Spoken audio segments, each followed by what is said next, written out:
Okay, keep digging, but be careful now. We must be getting close. I see some of his hair. Oh, he's here.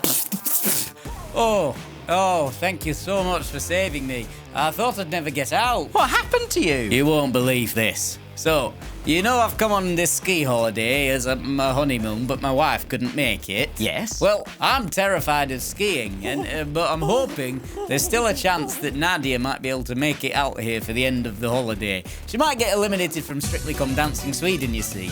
So, I want to be able to ski a little bit so that she doesn't have a boring time watching me learn when she gets here.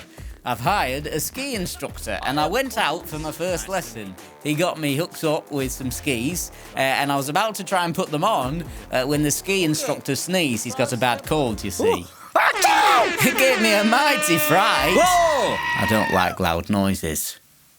And it caught me so off guard that I fell over. But because we're on this big mountain, when I fell on the ground, I ended up rolling. I couldn't stop myself. I was rolling super fast down the hill. I got to the bottom, tried to get up, but I was so dizzy that when I got up, I couldn't walk straight. I tried to make it back to the resort, but I got lost. I was so exhausted, so I sat down against a nice big pile of snow. My ski instructor had obviously come looking for me, and after a few hours, he arrived. He sneezed when he got nearby, which made me jump again. But this time it caused a mini avalanche. And the big pile of snow behind me completely covered me, and I couldn't get out. I guess he then called you guys to come dig me out, so thanks for that. Wow! What a long and intense story. I'll never ski again.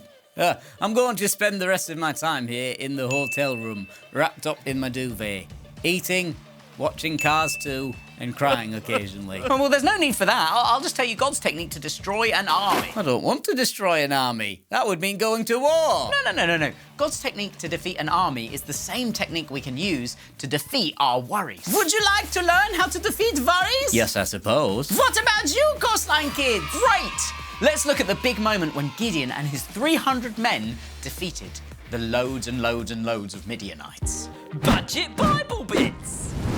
When Gideon heard the dream and its interpretation, he bowed in worship before the Lord. Then he returned to the Israelite camp and shouted, "Get up! For the Lord has given you victory over the Midianite hordes!" He divided the 300 men into 3 groups and gave each man a ram's horn and a clay jar with a torch in it. Then he said to them, "Keep your eyes on me when I come to the edge of the camp. Do just as I do. As soon as I and those with me blow the ram's horns, blow your horns too, all around the entire camp, and shout, 'For the Lord and for Gideon!'" It was just after midnight, after the changing of the guard, when Gideon and the 100 men with him reached the edge of the Midianite camp.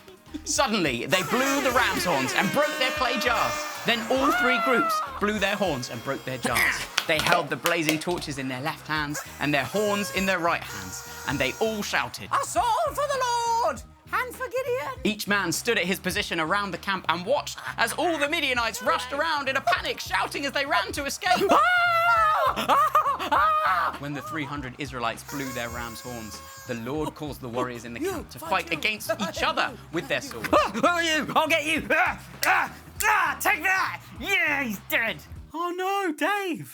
Get off me! Get off me! Oh, it's Clive! I've killed Clive. Those who were not killed fled to places as far away as Beth-Shittah near Zeredah and to the border of Abel-Meholah near Tabbath. Come with us, guys! Then Gideon sent for the warriors of Naphtali, Asher and Manasseh, who joined in chasing the army of Midian. You better run. Gideon also sent messengers throughout the hill country of Ephraim, saying, "Come down to attack the Midianites! Cut them off at the shallow crossings of the Jordan River at Beth-barah!" So all the men of Ephraim did as they were told. They captured Oreb and Zeb, the 2 Midianite commanders, killing Oreb at the rock of Oreb and Zeb at the winepress of Zeb, and they continued to chase the Midianites. Afterwards, the Israelites brought the heads of Oreb and Zeb to Gideon, who was by the Jordan River. Oh, so they defeated the Midianites by confusing their senses. A bit like when Sam had a fright from a loud noise.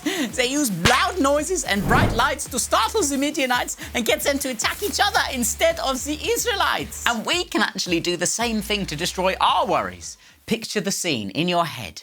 There are thousands of Midianites camped in a giant valley. Imagine they are all your worries. Oh no, there's too many of them. I'm doomed. Well, you'll never defeat them all on your own. You'll need God's help.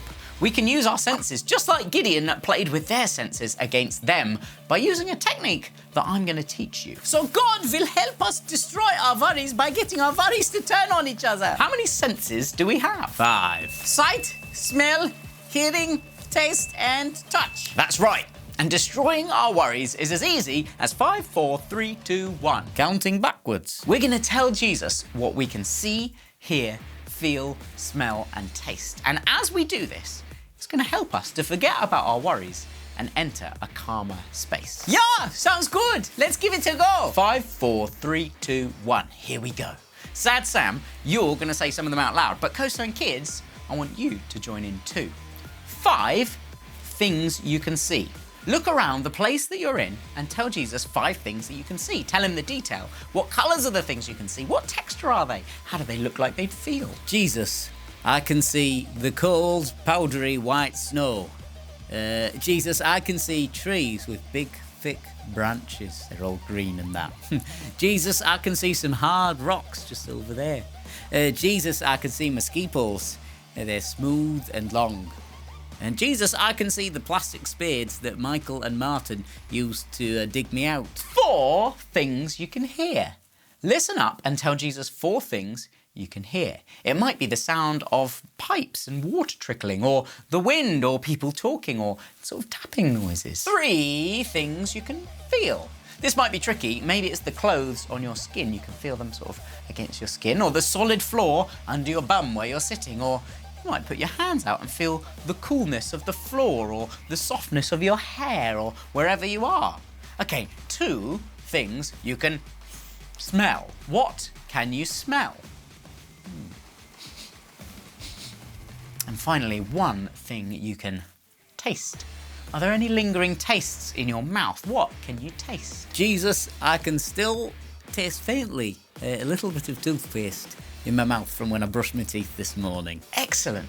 Anytime you start to get anxious, you can do 5, 4, 3, 2, 1. How do you feel, Sam? I feel a lot more peaceful, actually. Great! Then let's get you on those skis and going down the slopes. Oh, gosh. Oh, no. Oh, now I'm anxious again. Right, 5 things I can see. Jesus, I can see the powdery cold white snow. This could take him a while. See you next week.